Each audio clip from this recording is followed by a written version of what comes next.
my name is Danielle Mills, and I'm going to talk to you about sleep quality and stress. So Herkowitz and his colleagues talked about how sleep is just as imperative as any other health habit, including exercise and diet.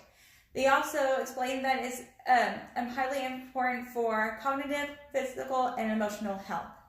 They got together with a panel, literature review, and some other measurements to update the National Sleep Foundation's sleep duration recommendation for each different category age levels.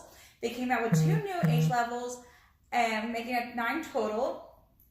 And so for this particular research, we're going to focus on 2 of the age levels. But before I do, I have a question to ask. Do you think you get enough quality of sleep? Now hold on to the answer to the end of this presentation. So according to Herkowitz and his colleagues, they found that younger adults need 7 to 9 hours of sleep, while older adults need 7 to 8 hours of sleep. And this is non-disruptive consecutive sleep to be considered normal. So as I was looking through all this literature review on sleep quality, I noticed that there was a lack in research with sleep quality and gender differences. However, I did find one research that was very interesting to me. It was the Kobayashi and Delonte study, which they examined the facilitation of gender as it's associated with sleep following a traumatic event and evaluating post-traumatic stress disorder and like symptoms. The results reported that females had a significant amount of sleep disturbances after being exposed to, or soon after being exposed to a traumatic event. So of course I went into the American Psychiatric Association Diagnostic Statistic Manual for the mental health to look up PTSD, or post-traumatic stress disorder, and I was surprised to find that post-traumatic stress disorder is more likely to occur in females than males after being exposed to a traumatic event. Okay, so another research study that I found interesting was that the Barney and colleagues study, where research evaluated sleep behavior with mood and anxiety after a sleep course. So they asked students to come into the sleep course where they educate on sleep, and then they evaluate them after. And the results indicate that students improved their sleep, and there was also a decrease in symptoms of anxiety and depression. Well, according to the DSM-5, that while it was by a minimal amount, that females are more likely to be diagnosed compared to males for general anxiety disorder. Now, general anxiety disorder has 2 criteria to be able to, and you have to have so many criteria to be diagnosed. But 2 of their criteria was restlessness and sleep disturbances, which I found fairly interesting. Now, something I noticed through my literature review and through all my research was that stress was highly involved in a lot of the empirical reviews that I looked through. And so it only seems to make sense for me to incorporate stress into my research study. In fact, Fang and Li studied nurses from China, and they evaluated their sleep quality, or their sleep and stress, with the meditation or the mediation of yoga. And they discovered that nurses who had engaged in yoga had improved their quality of sleep and decreased in stress. So I found that was really fascinating for this research. Now, before I get into the hypothesis, I feel like it's important to kind of talk about the measurement instruments, as it makes the hypothesis make more sense. So the measurements I used was, and I'm going to butcher this, but was the Bices and colleagues Pittsburgh Sleep Quality Index measurement or assessment, and also the Cohen's Perceived Stress Scale. Now, why did I pick these particular measurements? It's because not only were they showed up in quite a bit of my literature reviews or empirical research for my literature review, but they have a couple things in common. First, they are within the same, they ask questions within the same duration. So they always ask within the past month. So when participants are conducting these assessments, they're together, they're both in the same time frame. Also, they are scored pretty similar. In fact, almost the same. The higher the score, the more aversive the symptom. So the higher the score, the higher the stress level, or the higher the score, the lack of sleep quality, which means worse sleep or poorer sleep quality. So they tied in really well together. And so, with that said, my hypothesis, I have two. My first hypothesis is that females will score higher than males on the Pittsburgh Sleep Quality Index assessment, meaning that females will experience a decrease in sleep quality compared to males.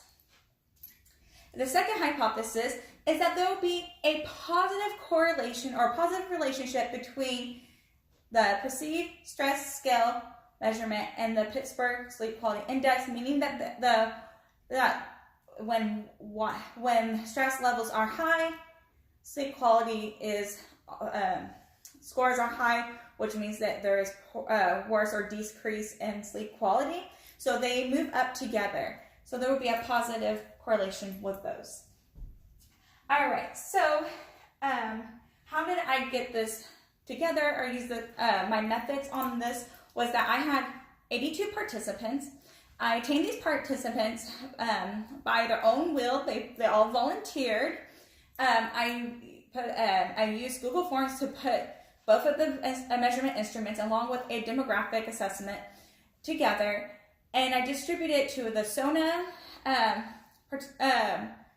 experiment system, or the SONA system, to get participants to join in that way. I also put it on, distributed on my personal Facebook page, along with my husband's personal Facebook page, because I have more female friends, he has more male friends, so I felt like that would be helpful in balancing a little bit for both sides of the gender for the first hypothesis.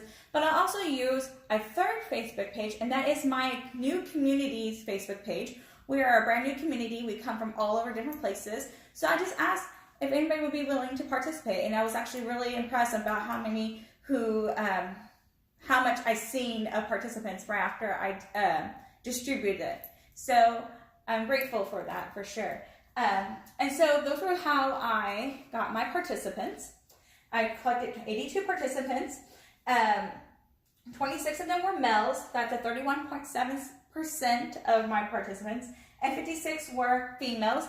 That's 68.6% of my participants. And the age was ranging from 18 to 35 and older. So let's talk about the results of this study. So for the first hypothesis, where females, where it was hypothesized that females will have higher scores than males on the sleep quality assessment, and I used an alpha of 0.05 or 95% confidence interval, and I use, so my hypothesis is directional. So the SPSS system only does a two-tail analysis, but mine is a one-tail. So in order for me to convert it, I had to make a conversion table, and I did the two-tail, and then I had to make a one-tail by dividing the p-value into 2, or like the alpha into 2, to get the proper results. And my results were that my p-value was 0.25, and my t-score was 0.667, and that showed that the p-value is greater than the alpha, 0.05, which means that there is no significant effect between genders, and that it concluded a failure to reject the null hypothesis. Now, this is outside of this presentation or this poster. I did not incorporate in this poster, but I recently learned about, and I'm going to butcher this, the Bayesian hypothesis or statistical analysis, and how to go about that. And with that said, there was, I analyzed that there is a 3.33 more chance under the null hypothesis than the alternative. That just shows that the null hypothesis is supported by a 3.33 chance according to the Bayesian analysis. So I thought I would add that in, because it was recently learned for me. And so now I want you to look at this graph real quick. Notice how the female is slightly higher, the mean is slightly higher compared to the males. And you would look at that and think, well, there's more, so shouldn't that be significant? Well, no, because we have to consider error in our statistical analysis. And if you see, there's not that much difference to say there's a significant difference. If we did that, that would be a type 1 error, and that would not be accurate. So I just wanted to kind of point that out when you look at this graph, that it doesn't necessarily mean there's any significance in my hypothesis, in the alternative hypothesis, that there is no difference whatsoever. All right, so the second hypothesis predicted that there will be a positive correlation between perceived stress and sleep quality. Now, it could be one or the other. There's no causation in a correlational analysis, but then there is a relationship. And the results conclude that there is a moderate positive correlation between both the sleep quality and the stress level. And the Pearson R was calculated to be 0.495 with a p-value of 0.000. So that is a moderate positive correlation between the both. Now let's talk about the discussion of this whole research. And I'm going to shift this over just a little bit so you can see it better.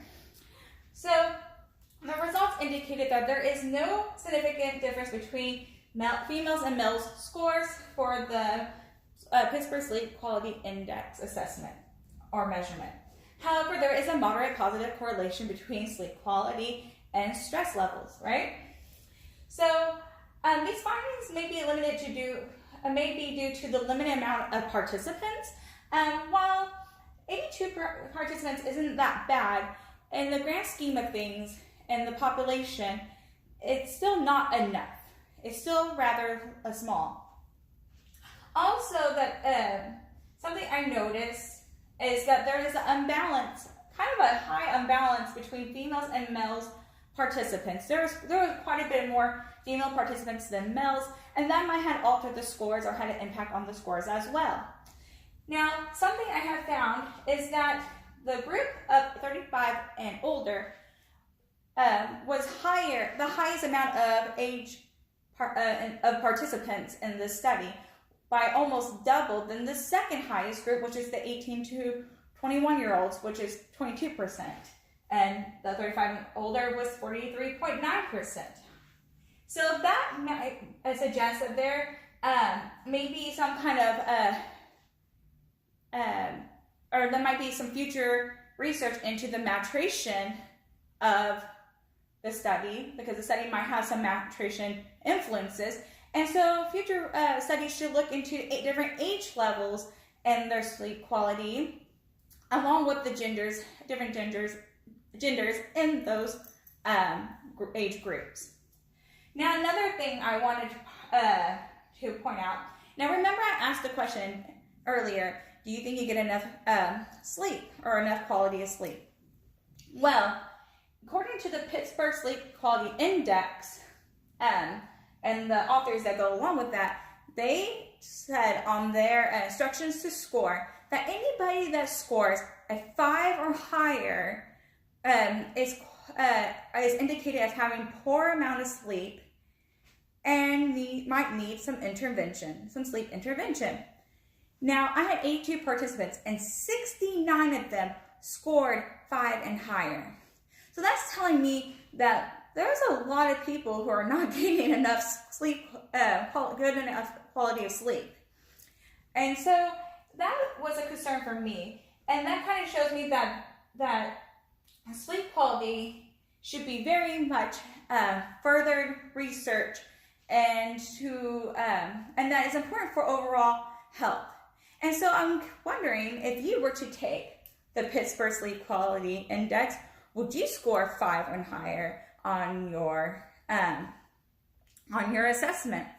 And how would that affect your outcome? So thank you so much for listening to my presentation.